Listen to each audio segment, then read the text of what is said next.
ठाकरे सेनेचे नेते अंबादास दानवेंनी पार्थ पवारांवर जमीन घोटाळ्याचा आरोप केलाय। 1800 कोटींची जमीन पार्थ पवारांनी केवळ 300 कोटीला घेतल्याचा आरोप त्यांनी केलाय। केवळ 500 रुपयांची स्टॅम्प ड्युटी भरून व्यवहार पूर्ण केल्याचा दावाही त्यांनी केलाय। या खरेदी व्यवहारानंतर केवळ 2 दिवसातच स्टॅम्प ड्युटी माफ करण्याचे आदेश देण्यात आल्याचा दावा देखील करण्यात आलाय। कोरेगाव पार्क परिसरात आयटी पार्क आणि डेटा सेंटर उभारण्याची तयारी असल्याचंही दानवेंनी म्हटलंय। की जमीन जी ॲक्वायझेशन झालेली परत कशी मिळते हा नियम आहे का? मग महाराष्ट्रातले अनेक शेतकरी अनेक लोक उद्यापासून चला मागतील जमीन आमचं भूसंपादन झालेलं परत द्या, तर सरकार देणार का? ही जमीन पार्थ पवारला कशी देऊ शकतात? पार्थ पवारच्या कंपनीला कसं देऊ शकतात? तुम्ही फुले शाहू आंबेडकरांचा महाराष्ट्र म्हणतात, सर्वसामान्य माणसाला दिलेली असलेली ही जमीन असेल तर ती एखाद्या महारत्नाच्याच माणसाला मिळाली पाहिजे। मग तुम्ही 1800 कोटीची जमीनचं 300 कोटी व्हॅल्युएशन कुठून काढलं? मग तुम्ही मुद्रांक शुल्क का नाही भरलं?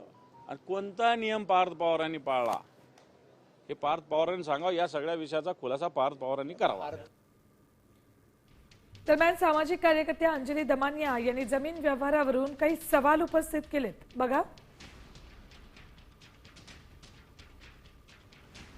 अजित पवारांची ही केस एकनाथ खडसेंसारखीच नाही का?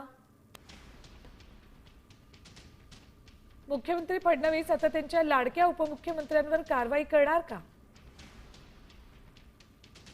पार्थ अजित पवार हे डायरेक्टर असलेल्या कंपनीनं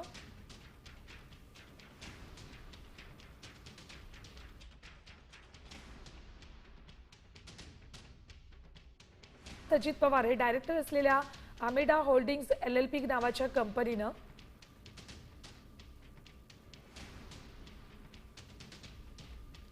1804 कोटींची महारत्नाची जमीन 300 कोटीला घेतली।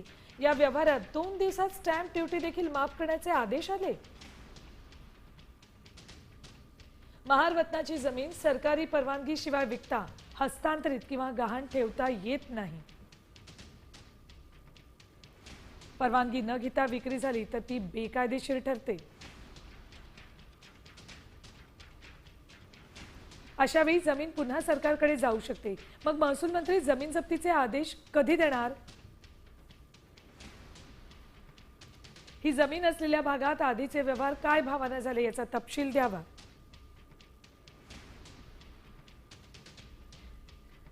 तर दुसरीकडे जमीन घोटाळा प्रकरणात पार्थ पवारांवर गुन्हा दाखल करण्याची मागणी काँग्रेसचे नेते विजय वडेट्टीवार यांनी केली। 1800 कोटींची जमीन घशात घालण्याचा प्रयत्न आहे। सत्तेतील भागीदारांना फडणवीस पाठीशी घालणार असा सवालही फडणवीसांनी केलाय।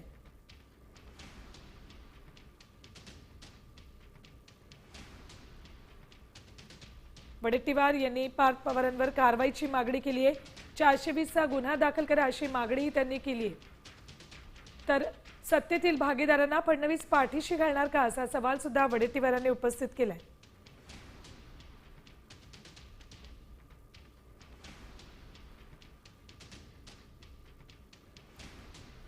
काही वेळापूर्वीच वडेट्टीवार यांनी पत्रकारांशी बोलताना अनेक गंभीर आरोप या प्रकरणात केलेले आहेत। या संदर्भात आपण लवकरच पुण्याला जाणार आहोत असंही त्यांनी सांगितलंय। पार्थ पवार यांच्यावर गुन्हा दाखल करण्याची मागणीही विजय वडेट्टीवार यांनी केली आहे।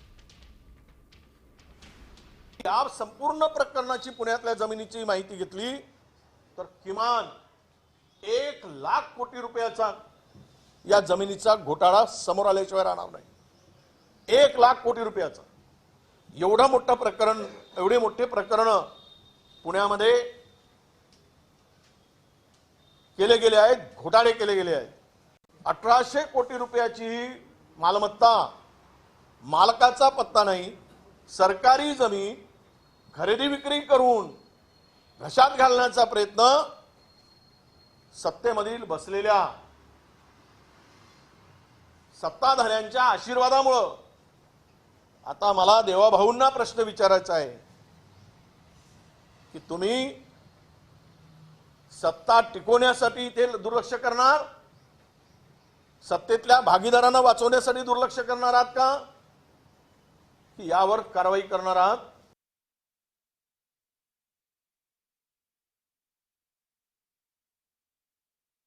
मिळावी अशी मागणी मूळ मालकांनी केली आहे। महार वतनाची जागा सरकारनं घेतली होती, जमिनीचा सातबारा आमच्या नावावर आहे असंही त्यांनी म्हटलंय.